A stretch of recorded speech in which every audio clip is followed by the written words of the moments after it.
Olá, querido jovem. Olá, querida jovem, estudante SESI. Prazer, professor Jefferson Douglas, da unidade do SESI de Araripina, professor de Física. Tudo bem com vocês?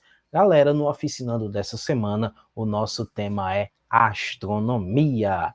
Então, a humanidade, após descobrir a roda, após aprender a manipular o fogo, após desbravar os sete mares, dominar e espalhar a população por todo o globo terrestre, passou a mirar o céu.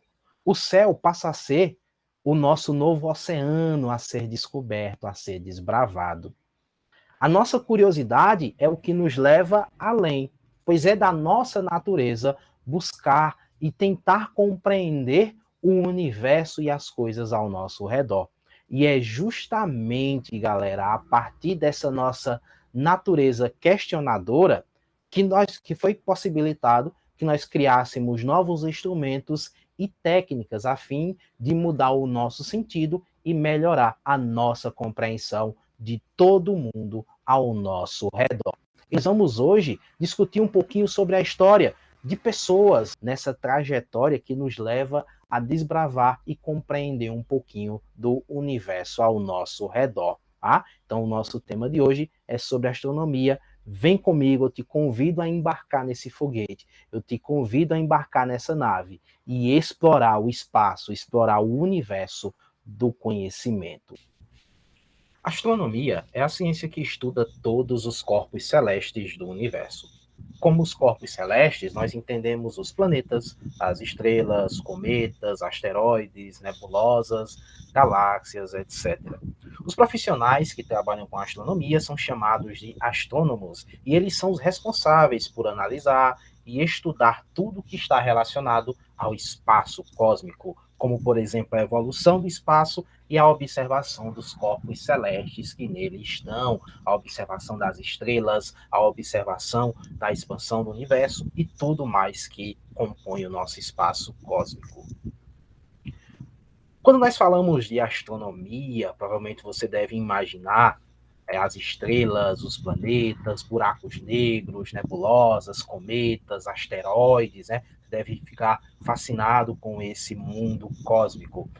Quem nunca, né, sonhou em ir para o espaço, quem nunca sonhou em ir até a Lua, quem nunca sonhou até mesmo em conseguir observar melhor os planetas, observar melhor esses astros, galera? Então eu espero que o Oficinando dessa semana desperte em você essa curiosidade para estudar um pouquinho mais, conhecer um pouquinho mais sobre o universo ao nosso redor, sobre esse vasto universo que está aí fora, esperando para ser desbravado, esperando para ser descoberto.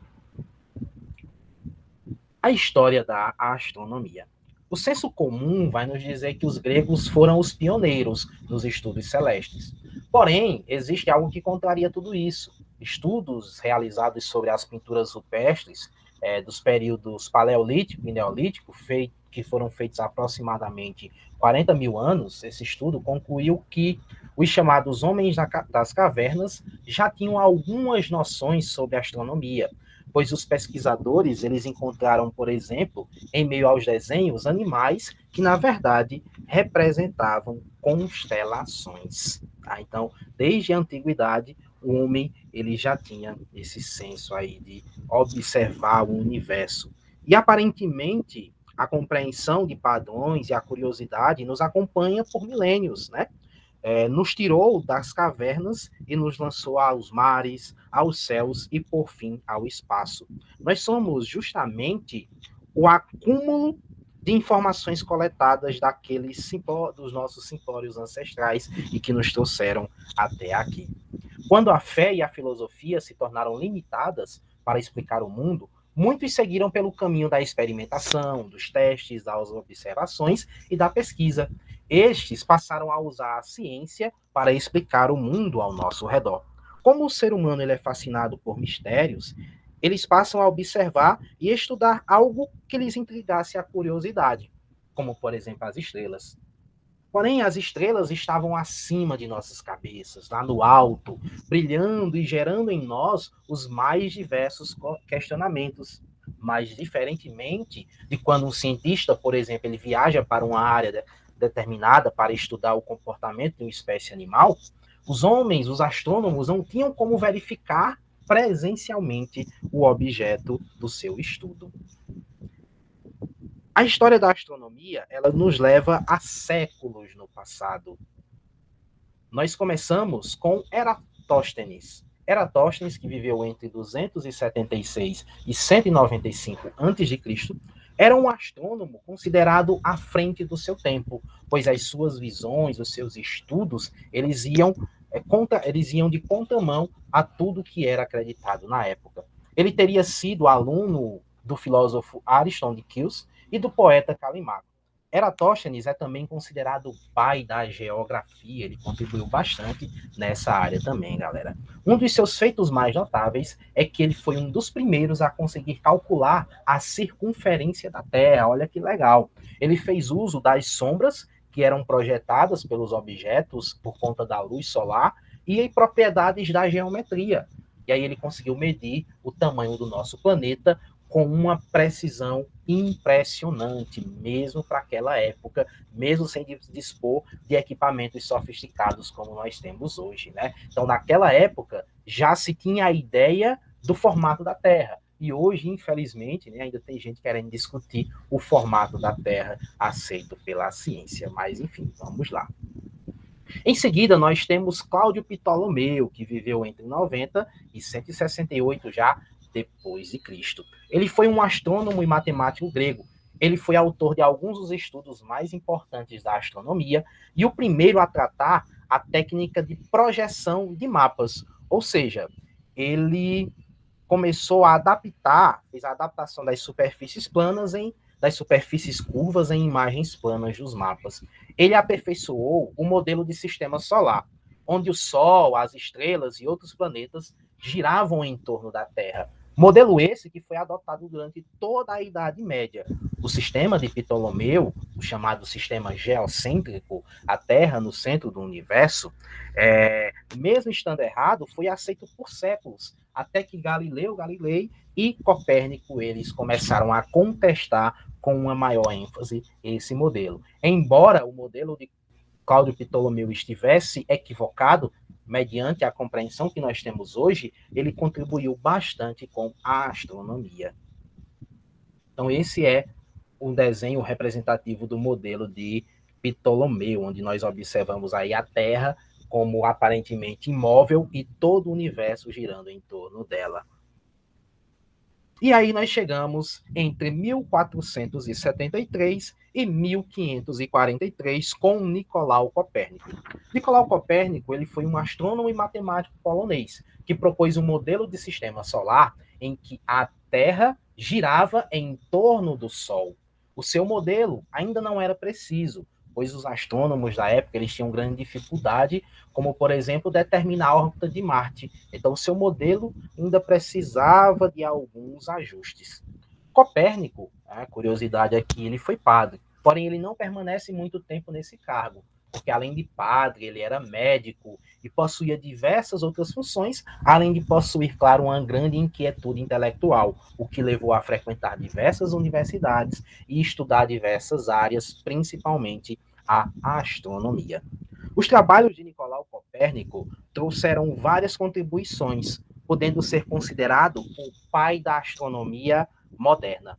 O seu modelo ele traz uma grande revolução para o mundo ocidental. O mundo ocidental que tinha o homem como centro do universo, chamado antropocentrismo. Tá? Por isso, as suas ideias elas não ganharam tanta força, elas não foram difundidas, não foram levadas tão a sério. Por quê? Porque contrariava muito do pensamento da época. Vale ressaltar que o modelo de Ptolomeu era aceito, inclusive, pelos religiosos, inclusive pela Igreja Católica. E o modelo de Nicolau Copérnico contrariava tanto o modelo de Ptolomeu, como também as ideias de Aristóteles, as ideias de muitos estudiosos e religiosos da época. Por isso, apesar de gerar uma grande revolução, o modelo de Nicolau Copérnico ele não foi prontamente aceito. Tá? Então, esse seria o modelo de Nicolau Copérnico para o sistema solar, no caso, o sistema heliocêntrico, o Sol no centro do universo, e todo os astros, inclusive a Terra, girando em torno do Sol. Tá? E aí, em seguida, nós chegamos entre 1571 e 1630 com Johannes Kepler. Usando as medições detalhadas das posições dos planetas realizadas por um astrônomo dinamarquês chamado Tycho Brahe, Kepler ele determinou que os planetas viajavam ao redor do Sol em elipses e não em círculos. Galera, isso é um marco revolucionário nos modelos planetários. Por quê? Até então, tanto o sistema de Ptolomeu, como o sistema de Copérnico e os sistemas que eram apresentados na época descreviam o movimento dos planetas como órbitas circulares. Isso causava diversos problemas, o que não era possível explicar de fato como era o movimento desses planetas. Por isso, modelos como o de Copérnico não eram tão aceitos, porque não conseguiam explicar com precisão o movimento dos astros. Já quando Johannes Kepler ele propõe esse modelo em que as órbitas não são mais circulares, mais elípticas, aí dá um clarão aí nas ideias da época e o modelo começa a se encaixar com algumas teorias e algumas previsões.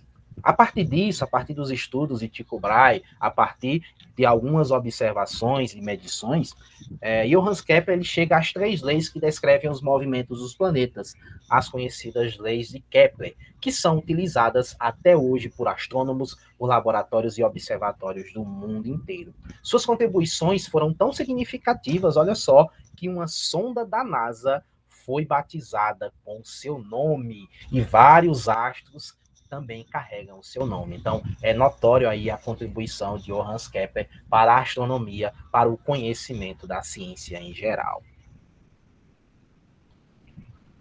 Então, essa seria mais ou menos o formato da órbita que a Terra descreveria em torno do Sol. Não um círculo, mas uma elipse, né? Que legal.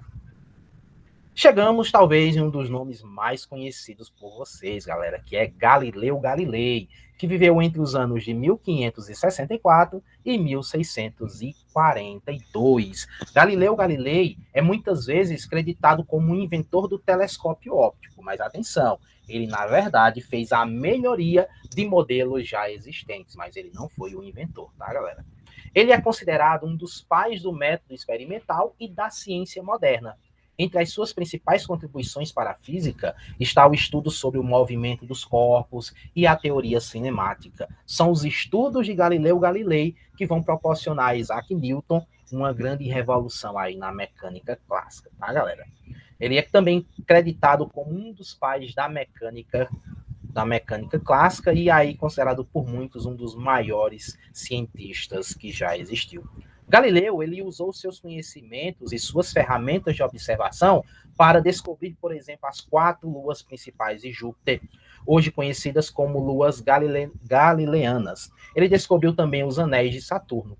E ele foi um dos principais defensores do modelo de Copérnico. Ele foi um dos principais defensores do modelo heliocêntrico, galera. E isso resultou com que ele vivesse o restante de sua vida em prisão domiciliar. Pois, na época, questionar algumas ideias que eram aceitas pela ciência e principalmente pela igreja não era visto com bons olhos. É o caso que aconteceu com diversos cientistas aí que pagaram, inclusive, com a sua vida por ousarem questionar alguns modelos científicos. Galileu ele questionou os modelos científicos e ele foi um defensor ferrenho do modelo heliocêntrico e de que a Terra ela se movia, tá? E aí, contrariando a ideia do antropocentrismo, de que a Terra era o centro do universo, as ideias de Galileu não foram bem aceitas, tanto é que ele teve que viver o restante de sua vida em prisão domiciliar, tá? E para que ele conseguisse ainda viver em prisão domiciliar e não ser condenado à morte, ele teve que negar diante do tribunal muitas de suas ideias. Tá? Porém, ele se dedicou o restante de sua vida a diversos trabalhos que contribuíram significativamente para a ciência e para o conhecimento atual.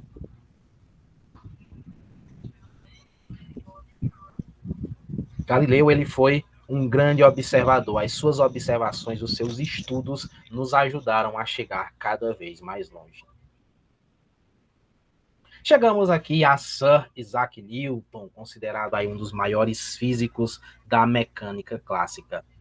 Newton usou como base os trabalhos de Galileu, e aí ele descobriu a primeira das 4 leis da natureza, a gravidade. É a partir dos estudos de Galileu que Newton consegue descobrir a gravidade. Um dos trabalhos que vai tornar Newton mais conhecido foi justamente a luz e a natureza das cores. Ele era bastante reservado, grande parte do seu tempo ele vivia trancado no seu quarto, e foi lá onde ele desenvolveu o seu revolucionário telescópio, que em vez de lentes, usava, na verdade, espelhos, e aí ajudou a solucionar diversos problemas relacionados à observação dos astros naquela época.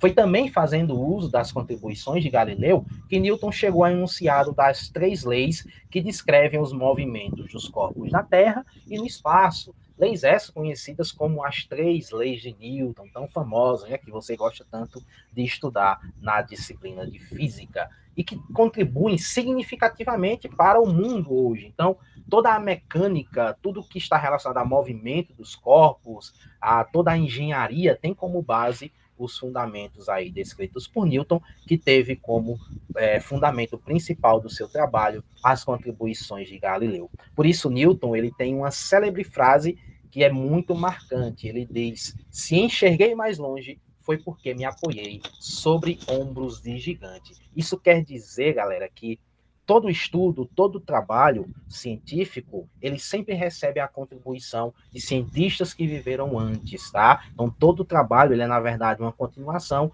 de trabalhos de vários homens e mulheres que se dedicaram incansavelmente pelo conhecimento.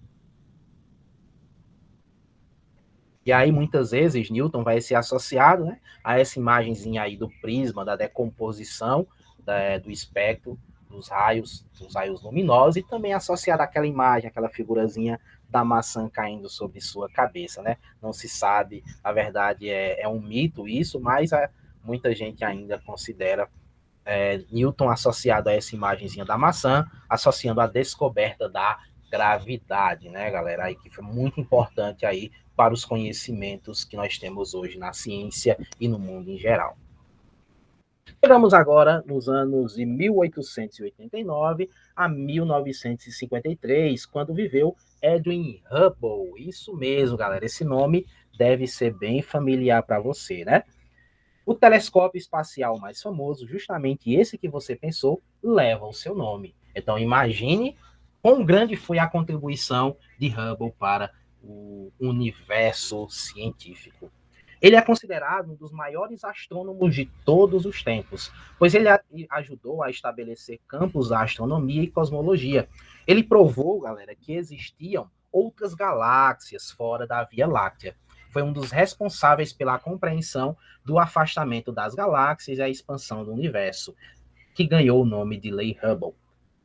Só para a gente pontuar um pouquinho, após o Big Bang, a grande expansão que originou o universo, as galáxias foram sendo formadas ao mesmo tempo que se afastavam uma das outras, o que resultou um universo cada vez maior. Basicamente, essas foram parte das contribuições de Edwin Hubble. E aí esse é o famoso telescópio Hubble, responsável aí por grandes imagens, responsável aí por grandes estudos da astronomia. Chegamos, talvez, ao físico, ao cientista mais famoso de toda a história, Albert Einstein, que viveu entre 1879 e 1955. Um físico alemão e um dos maiores cientistas do mundo. Ele propôs uma nova maneira de olhar o mundo, que era além da compreensão vigente na época. Ele sugeriu que as leis da física são as mesmas para todo o universo e que a velocidade da luz no vácuo é constante e que o espaço e o tempo são, na verdade, um só, uma entidade chamada espaço-tempo, e que a gravidade era resultado da distorção do espaço-tempo causada pela presença de matéria, de corpos massivos. Sua teoria da relatividade, ela tenta explicar o universo macro, e tem feito isso muito bem até o momento. Em junho de 2017, por exemplo, foram detectadas a existência de ondas gravitacionais que foram propostas pela relatividade de Einstein, que eram originárias da colisão entre buracos negros. Então, o que Einstein formulava lá por volta de 1900, foi descoberto, foi comprovado já no ano de 2017, mostrando que a teoria da relatividade é bem, é bem eficaz na explicação de diversos fenômenos. Esse seria a imagem para Einstein, isso seria o tecido espaço-tempo sendo dobrado, sendo curvado pela presença de corpos massivos. Isso explicaria a visão de gravidade para Albert Einstein. Foi recentemente, né, que 8 radiotelescópios, em uma grande colaboração internacional, espalhados por todo o mundo, nos revelou uma imagem da aparência de um horizonte de eventos de um buraco negro supermassivo, M87, que está a mais de 155 milhões de anos-luz de distância. E foram justamente os estudos, as equações de Albert Einstein, que previam, né, que era justamente como foi comprovado pelas imagens. Que legal. No ano de 1919, as ideias de Einstein sobre a gravitação foram testadas aqui no Brasil, galera, durante um eclipse que foi observado em Sobral, no Ceará. A teoria da relatividade, já provocou na história diversas alterações profundas na nossa visão do universo, iniciando uma nova época com um novo e amplo horizonte de pesquisa em física, astronomia e cosmologia. Nós, por exemplo, fazemos uso diariamente de equipamentos que ajudam a confirmar a relatividade geral de Einstein. Por exemplo, o GPS presente no nosso celular. Chegamos, por fim, às contribuições de Cecilia Payne Gapuskin. O seu trabalho dentro da astronomia foi bastante relevante, embora ela não seja tão conhecida como os demais cientistas que falamos agora há pouco. Ela foi responsável pela descoberta da composição química do Sol, que é cerca de 70% de hidrogênio e 30% de hélio, com traços de alguns elementos esses que também estão presentes na Terra. E isso, galera, foi importantíssimo para a compreensão da história do universo. Cecília, ela não teve o seu diploma de astronomia entregue justamente por ser uma mulher. A Universidade de Cambridge só passou a conceder diplomas para mulheres a partir de 1948. Isso é uma pena. Embora esse fato, ela tem uma história notável aí ao longo da ciência.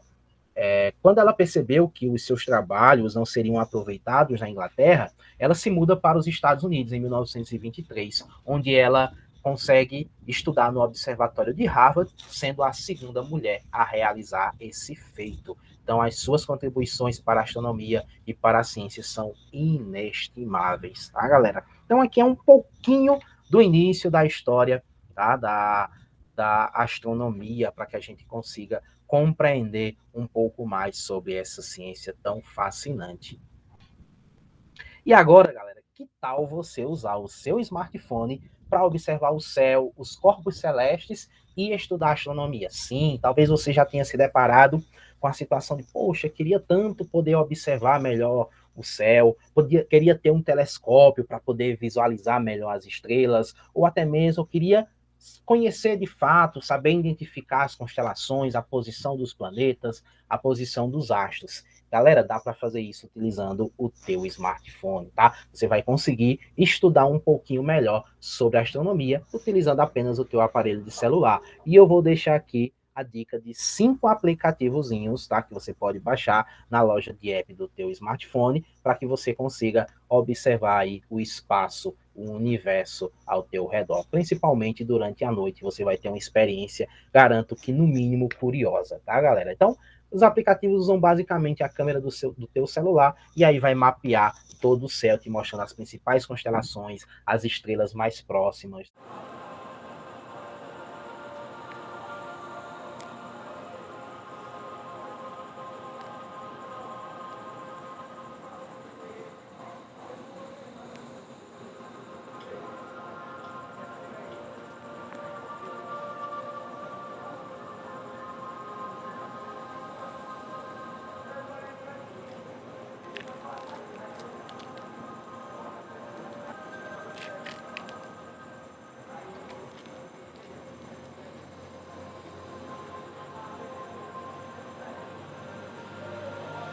Obrigado pelo nosso encontro de hoje. Espero que eu tenha instigado um pouquinho de curiosidade em você para estudar um pouquinho mais sobre astronomia, conhecer um pouquinho mais do universo ao nosso redor. Foi um prazerzaço. Até a próxima.